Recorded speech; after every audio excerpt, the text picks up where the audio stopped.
మానవుడు కానీ ఏ ప్రవక్త కానీ ఖురాను గ్రంథాన్ని రచించలేదు.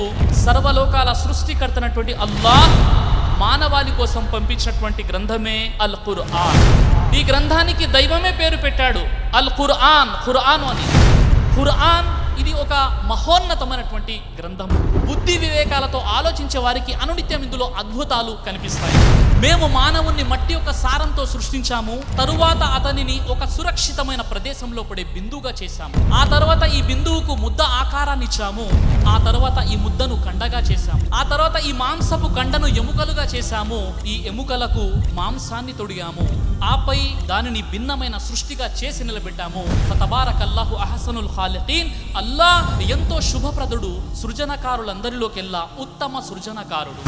తల్లి గర్భంలోని పిండోత్పత్తి దశలకు సంబంధించి దైవం ఈ విషయం తెలియజేశాడు. అలహ్ అంటే పేరుకుపోయిన నెత్తుడి ముద్ద అనే అర్థంతో పాటు ఏదైనా ఒక వస్తువుని అంటిపెట్టుకుని ఉండే ఓ జలగలాంటి పదార్థం అనే అర్థాలు ఉన్నాయి. ఇక్కడ ఈ మూడు అర్థాలు కూడా శాస్త్రీయంగా ఖచ్చితంగా సరిపోతాయి. కల్లాల ఇల్లం ఎంతహి లనస్ఫాం బిన్ నాసియా నాసియతిన్ కాదిబతిన్ ఖాతియా. అతడు గనక మానకపోతే అతని నుదిటి వెంట్రుకలు పట్టుకొని ఈడుస్తాము, ఎందుకంటే అబద్ధానికి ఘోరానికి పాల్పడిన నుదురు అది అని ఖురాన్ తెలియజేస్తుంది. మనిషిలోని నుదిటి వైపు ఉన్నటువంటి మెదడు భాగాన్ని ప్రీ ఫ్రంటల్ ఏరియా అంటారు. ఒక వ్యక్తికి ఆలోచన కలిగించి మిగతా శరీరాలకు సంకేతం కల్పించేది ప్రీ ఫ్రంటల్ ఏరియా అని వైద్య శాస్త్రం ఈ విషయాన్ని తెలియజేస్తుంది. మా వాక్యాలను తిరస్కరించే వారిని మేము నరకములో పడవేస్తాము. కాలి కరిగిపోయినప్పుడల్లా వారి చర్మాలను మళ్ళీ సృష్టిస్తాము, ఎందుకంటే వారు శిక్షను బాగా చవి చూడాలి.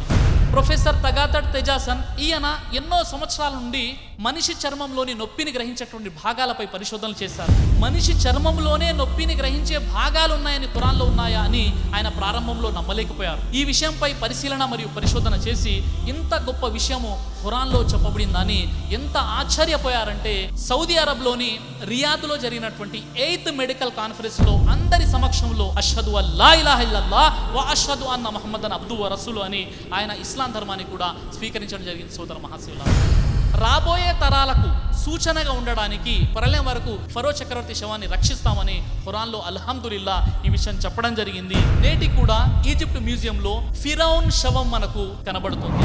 డాక్టర్ మోరిస్ బొకెల్ చెప్పిన విషయం ఏంటంటే నిస్సందేహంగా బైబిల్ని చూసి ఖురాన్ కాపీ చేయలేదు అనే విషయాన్ని అతడు అంగీకరించడం కూడా జరిగింది. సోదర మహాశివులారా, ఇస్లాం విమర్శకుడు సర్ విలియం మ్యూర్ ఎప్పుడు కూడా ఇస్లాంని విమర్శించేవాడు. ఖురాన్ని చదివాడు చదివాడు చదివాడు, చివరికి అలసిపోయాడు.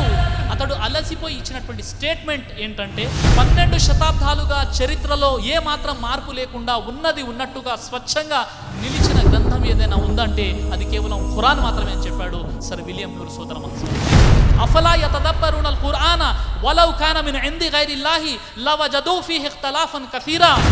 ఓ మానవులారా, ఈ ఖురాను గ్రంథాన్ని మీరు ఎందుకు అన్వేషించరు? ఒకవేళ ఇది అల్లా తరపున కాక ఇతరుల తరపు నుండి వచ్చి ఉన్నట్లయితే ఖురాన్లో అనేక పరస్పర విరుద్ధమైన విషయాలు ఉండేవి. ఇన్నా నహ్ను నజ్జల్నా జిక్రా వ ఇన్నా లహు లహాఫిదూన్. మేము ఈ ఖురాను గ్రంథాన్ని అవతరింపజేశాము, దీన్ని రక్షించే బాధ్యత కూడా మాపై ఉందని సర్వలోకాల సృష్టికర్తన దైవం ఖురాను గ్రంథాన్ని రక్షించేటటువంటి బాధ్యత తీసుకున్నాడు. సోదర మహాశివులారా, 360 విగ్రహాలను ఆరాధించేటువంటి అరబ్బులని ఏకేశ్వరోపాసన చేసేదిగా మార్చివేసింది ఖురాన్. 360 కబీలాలుగా చెదిరిపోయినటువంటి అరబ్బులను ఒకే వర్గంగా చేసినటువంటిది ఖురాన్.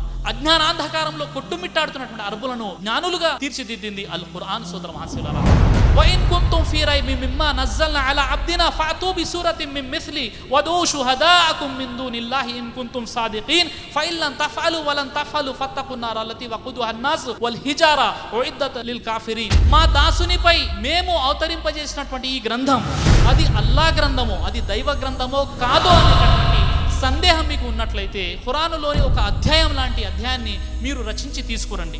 ఒక్క అల్లాను తప్ప మీకు సహకరించే వారందరినీ కూడా పిలుచుకోండి. మీరు సత్యవంతులే అయితే ఆ పని చేసి చూపించండి. మీరు చేయని పక్షంలో ఎన్నటికీ ఆ పని చేయలేరు.